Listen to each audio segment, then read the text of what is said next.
बेटा मी काय विचारते, हल्ल्यामागे कोणाचा हात होता कळलं का? नो मॉम, आता कुठे बेसिक फॉर्मॅलिटीज झाल्या, नंतर इन्व्हेस्टिगेशन स्टार्ट होईल, मग कळेलच ना. मॉम, मगाचपासून अडून अडून तू हाच प्रश्न का विचारतेस? पण तू खरं उत्तर दिलं नाहीस ना. समीरला नकार का दिलास? सुहासिनीमुळेच ना. हो,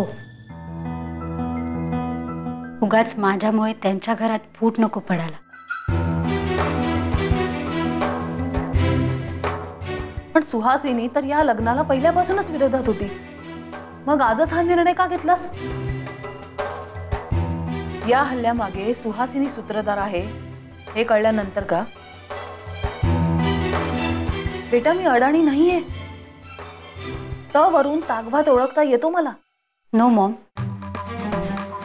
यात समीरच्या आईंचा काहीच दोष नाही. ते आजी म्हणते ना, कावळा बसायला आणि फांदी मोडायला, तसंच झालं. आज त्या इथं धमकी देऊन गेल्या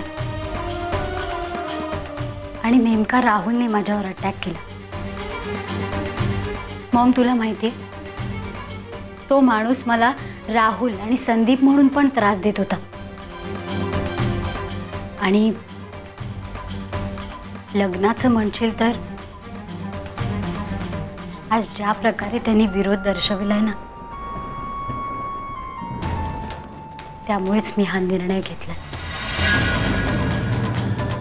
इतक्या वेळा इतक्या प्रकारे त्या सांगतात, तर मग कशाला ना उगाच.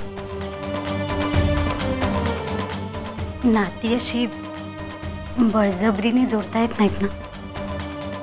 ठीक आहे, मग उद्या घरी येऊन जर सुहासिनीने माफी मागितली तर? ते शक्यच नाही. त्या फार मानी आहेत मग. त्या अशीच कोणाची माफी नाही मागणार. एनिवेज, मला खूप झोप येते आणि दमले पण मी. चल येते, काळजी घे.